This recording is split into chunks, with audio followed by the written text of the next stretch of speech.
Assalamualaikum warahmatullahi wabarakatuh. Perkenalkan saya Nursela Safitri dengan NIM 1264061313172 dari kelas MKS 5D. Pada kali ini saya akan membahas mengenai analisis saham rally dan ADCP kemudian obligasi negara. Untuk yang pertama, di sini saya akan membahas saham rally. PT Reliance Sekuritas Indonesia Tbk atau Rally adalah broker efek dan underwriting. Perusahaan memperoleh lisensi untuk broker efek dan underwriting dari Ketua Otoritas Jasa Keuangan Indonesia atau OJK pada tanggal 5 Juli 2005 dari Bursa Efek Jakarta. Perusahaan juga memperoleh lisensi untuk melakukan transaksi margin. Induk perusahaan adalah PT Reliance Capital Management Jakarta Indonesia. Sejarah dan profil PT Reliance Sekuritas Indonesia Tbk. PT Reliance Sekuritas Indonesia Tbk adalah perusahaan efek dengan kegiatan perantara perdagangan efek, baik saham maupun pendapatan tetap, dan kegiatan penjamin emisi efek.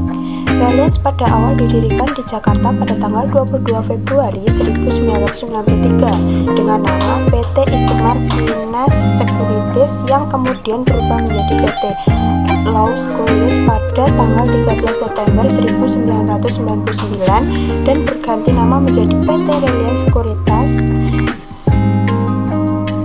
saat bergabung ke dalam Reliance Group pada tanggal 7 Maret 2003. Meneruskan kegiatan PT Law Sekuritas sebagai perantara pedagang efek dengan kode anggota bursa LS.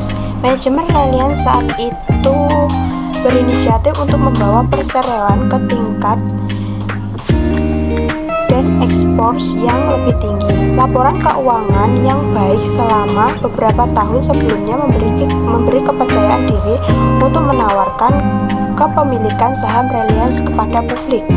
Tanggal 19 Mei 2005 menjadi perusahaan terbuka dan berubah menjadi nama menjadi PT Reliance Sekuritas Tbk tanggal 3 Juli 2005. Reliance mencatatkan sahamnya pada Bursa Efek Indonesia saat itu di Bursa Efek Jakarta dengan kode saham Rally, menjadikan Reliance salah satu perusahaan sekuritas pertama yang tercatat di bursa. Sebagai perantara pedagang efek, PT Reliance Sekuritas Tbk memusatkan perhatian pada pasar retail domestik dengan terus berupaya pengembang basis investor melalui penambahan kantor-kantor perwakilan di berbagai kota besar di Indonesia.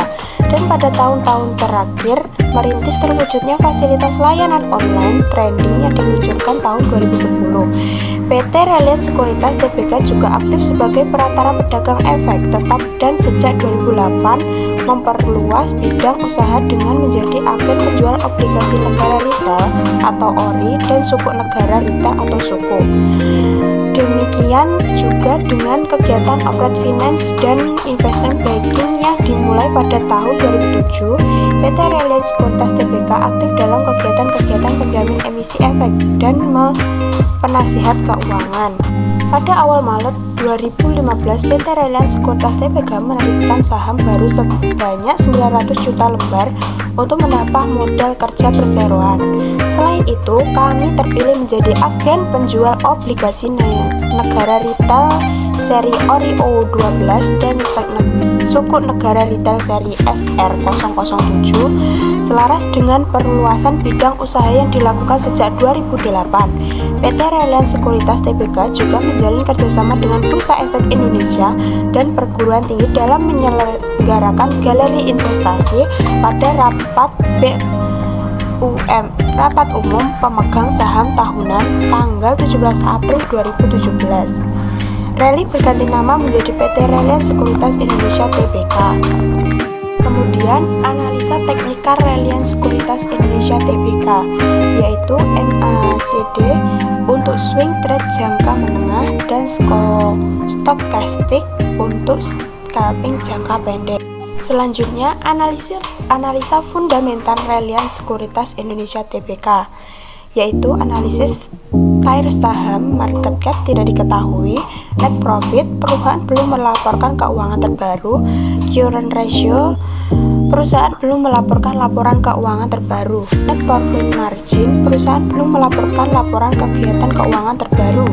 Return on equity, perusahaan belum melaporkan laporan keuangan terbaru. Profit intrinsic value, perusahaan belum melaporkan laporan keuangan terbaru.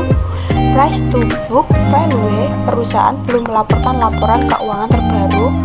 Dan earning per share, perusahaan belum melaporkan laporan keuangan terbaru. Kemudian bisa dilihat pada gambar yang sudah tersedia, harga saham Reliance Sekuritas Indonesia Tbk periode November sampai dengan Desember mengalami kenaikan sebesar 2,47%. Kemudian yang kedua yaitu saham ADCP atau PT Adi Komputer Properti Tbk, pengembang properti bisnis transportasi massal pertama dan terbesar di Indonesia, menghadirkan hunian dengan keunggulan aksesibilitas yang mempermudah masyarakat menjalani aktivitas harian serta berkontribusi dalam menyelesaikan permasalahan perkotaan. ADCP merupakan salah satu usaha perusahaan badan usaha milik negara atau BUMN PT Adikarya Persero Tbk yang bergerak di bidang properti, hospitality, dan support.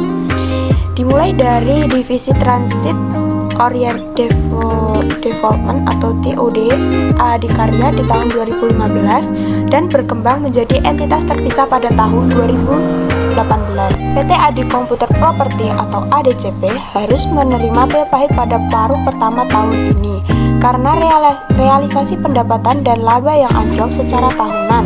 Menyitir laporan keuangan per 30 Juni 2023, ADCP meraup pendapatan sebesar 210,44 miliar atau ambles 31,67% year on year pada semester 1 2023. Hal ini disebabkan pendapatan dari segmen properti yang lemah 46,12% menjadi 129,61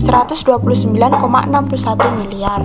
Di sisi lain, beban pokok pendapatan ADCP juga ikut menurun 35,7% secara tahunan dari posisi 240,26 miliar pada semester 1 per 2022 menjadi 15,99 miliar. Dengan demikian, laba kotor perseroan mencapai 54,5 miliar atau merosot 19,59%. Sekretaris Perusahaan ADCP Bayu Purnawana mengatakan bahwa ADCP masih mencatat kinerja yang baik pada semester 1 per 2023. Hal ini terlihat dari garis profit margin atau GPM sebesar 25% atau meningkat 4% dibandingkan periode yang sama tahun 2022. ADCP turut membukukan cash flow operasi yang positif sebesar 146 miliar pada semester 1 per 2023. Hal ini dinilai membuat perseroan leluasa untuk mendukung investasi strategis dan perusahaan secara berkelanjutan. ADCP berharap kinerja keuangan semester 1 yang positif ini dapat memberikan keyakinan kepada seluruh pemangku kepentingan. Seiring dengan antusias ADCP menyambut akan segera beroperasinya LRI Jabodetabek, ADCP akan terus berkomitmen untuk memberikan layanan berkualitas, berinovasi, dan berkontribusi secara positif bagi pengembangan industri properti di tanah air.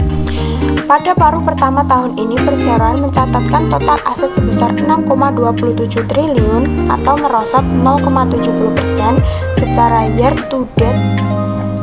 Adapun liabilitas mencapai 3,79 triliun tahun 1,68%, sementara ekuitas naik 0,8% menjadi 2,47 triliun. Sementara itu, saldo arus kas ADCP pada akhir periode Juni 2023 tercatat anjlok sebesar 88,14% atau dari posisi 245,73 miliar menjadi 29,15 miliar.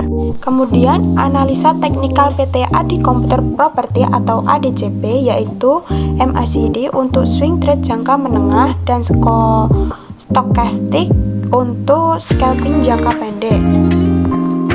Kemudian analisa fundamental PTA di Computer Property atau ADCP, yaitu laba bersih. Perusahaan mencetak laba positif 5 tahun berturut-turut.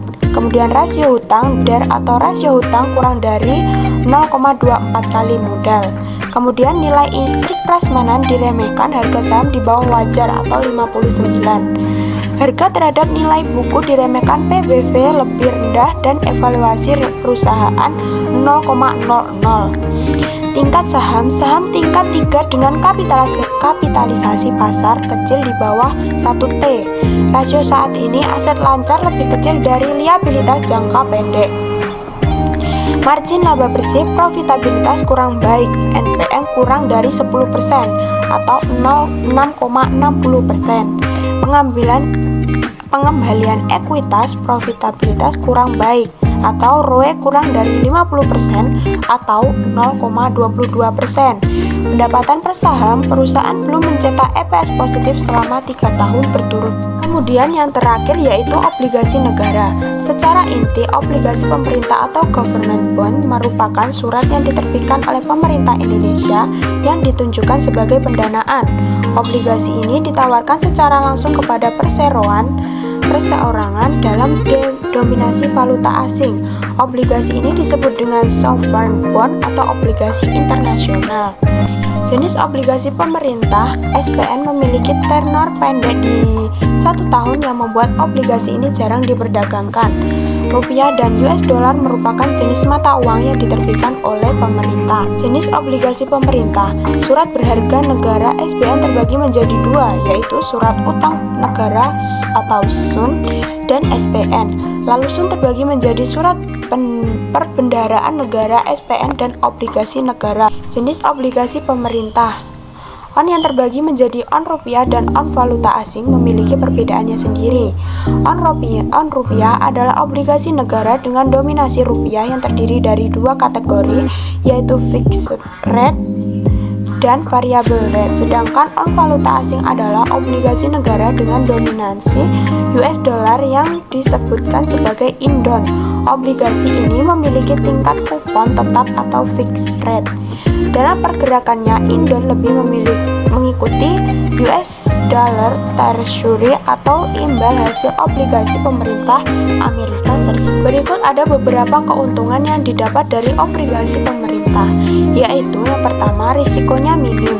Potensi untuk mencapai capital gain, bunganya tetap sampai jatuh tempo, investasi mendapat jaminan dari pemerintah, membuat masyarakat ikut bekerja sama dalam pendanaan pembangunan nasional, bisa dijaminkan atau pinjaman pada pihak lain asal sesuai kesepakatan, mampu diperjualbelikan di pasar sekunder, adanya all price dan mitra distribusi atau pihak lain yang bekerja sama dengan mitra. Kemudian melalui ETP Electronic Trading Platform, investor dapat memperdagangkan di organization atau OTC. Kemudian yang terakhir, bunga produk investasi ini melebihi deposito. Di dalam obligasi negara akan memiliki resiko, yaitu yang pertama, resiko likuiditas. Resiko ini memungkinkan muncul saat investor melakukan penjualan obligasi sebelum jatuh tempo. Jadinya investor akan mengalami kesulitan saat menjual obligasi dengan nilai wajar pada pasar sekunder. Kemudian resiko pasar. Selanjutnya ada resiko pasar sama seperti resiko likuiditas. Resiko ini kemungkinan muncul saat investor menjual obligasi sebelum jatuh tempo. Selain itu terjadi pula penurunan harga di pasar sekunder. Kemudian dari penjelasan kedua resiko tadi bisa disimpulkan bahwa cara untuk menghindarinya adalah dengan tidak menjual obligasi ini sebelum jatuh tempo. Harga jual akan tetap tinggi, investor tetap mendapatkan keuntungan.